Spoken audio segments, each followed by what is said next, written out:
বিদ্রোহী প্রার্থীকে ঘিরে বিএনপির কোন্দল, শোকজ, বহিষ্কারের টালমাটাল পাবনা ৩ আসনের ভোটের মাঠ। ধানের শীষের শক্ত ভোট ব্যাংকের আসনটিতে এখন দুই পক্ষের পাল্টাপাল্টি প্রচারণায় বিভক্ত নেতাকর্মীরা। এদিকে বিএনপির দুই পক্ষের অন্তকোন্দলের সুযোগকে কাজে লাগিয়ে বিজয় ছিনিয়ে নিতে সর্বশক্তি নিয়ে মাঠে জামায়াত প্রার্থীও। মিলন মাহমুদের ক্যামেরায় পাবনা থেকে রিজভি জয়ের রিপোর্ট।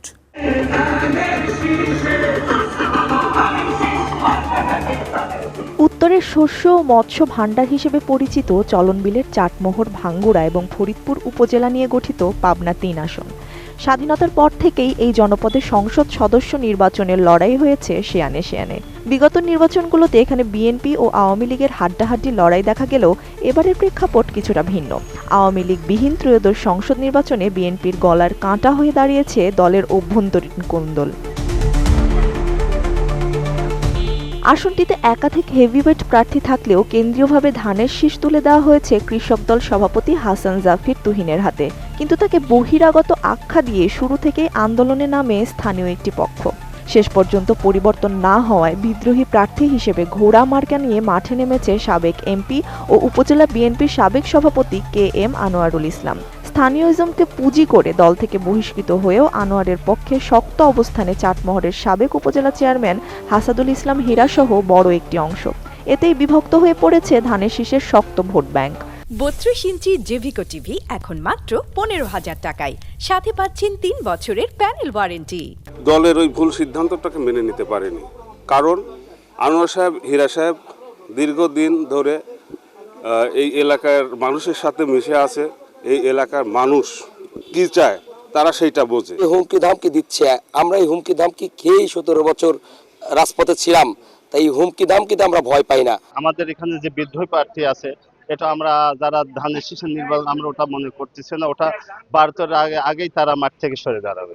আমাদের চাটমোহর, ভাঙ্গুড়া, ফরিদপুর বাসী দেখিয়ে দেবে ভোটের মাধ্যমে আগামী 12 তারিখে কিভাবে বহিরাগতকে লাল কার্ড দেখাতে হয়। ইনশাল্লাহ সেই অপেক্ষায় 12 তারিখ পর্যন্ত অপেক্ষা করুক। আমার মতো ত্যাগ দীক্ষার কথা আমি নিজে বলবো না, এলাকাবাসী জানে এবং আমার দল সেন্ট্রাল তারাও জানে যে আমার কতখানি ত্যাগ।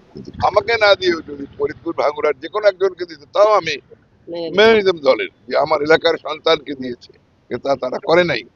কেন 5 মাস আগে একটা বাইরে বহিরাগত লোক এসে এখানে বললো যে আমি নীল কার্ড নিয়ে আসছি? এটা তো সম্ভব নয়। পিছিয়ে নেই ধানের শীষের প্রার্থী কৃষিবিদ তুহিনও। বিপন্ন চলন বিলের কৃষি ও কৃষকের উন্নয়নে নিজস্ব মহাপরিকল্পনা নিয়ে ভোটারদের দ্বারে দ্বারে ঘুরছেন তিনি। তার দাবি, দিন শেষে ভোটাররা প্রতীকের প্রতি অনুগত থাকবে। তুহিন সাহেব যদি নির্বাচিত হতো, উনি হয়তো মন্ত্রী হবে, এরকম আমাদের আশা আর কি। সেই ক্ষেত্রে হয়তো এলাকার উন্নয়নের ক্ষেত্রে হয়তো নদী খনন বা রাস্তাঘাটের উন্নয়ন বা ফ্যামিলি কার্ড অথবা কৃষি কার্ড, এগুলো হয়তো দিবি। জনকল্যাণমূলক কাজ করবে, রাস্তার উন্নয়ন করবে এবং শিক্ষা প্রতিষ্ঠানের উন্নয়ন করবে। বিএনপির কোন নেতাকর্মী সমর্থক তারা ধানের শীষের বাইরে ভোট দেবে, এটা আমি বিশ্বাস করি না। ইনশাল্লাহ এরা আমাদের জন্য কোনো সমস্যা সৃষ্টি করবে না, বরঞ্চ এরা চলে যাওয়ার কারণে যারা অনেকেই খুশি হয়েছে দলের মধ্যে। কারণ যে প্রার্থী, আপনি খেয়াল করেন, যে প্রার্থী হয়েছে 17 বছরে সাবেক এমপি হয়ে একটি মামলা আসামি হয়নি।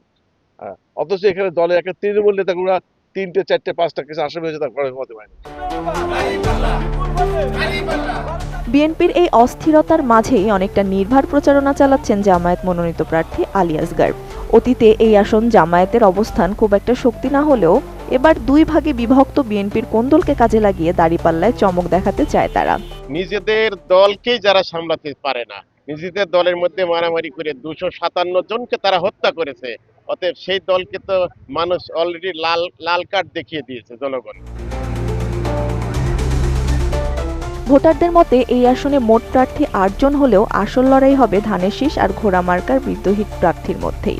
আর এই সুযোগে জামায়াত কতটুকু ভাগ বসাতে পারে সেটাই এখন দেখার বিষয়। Desk report, ATN news.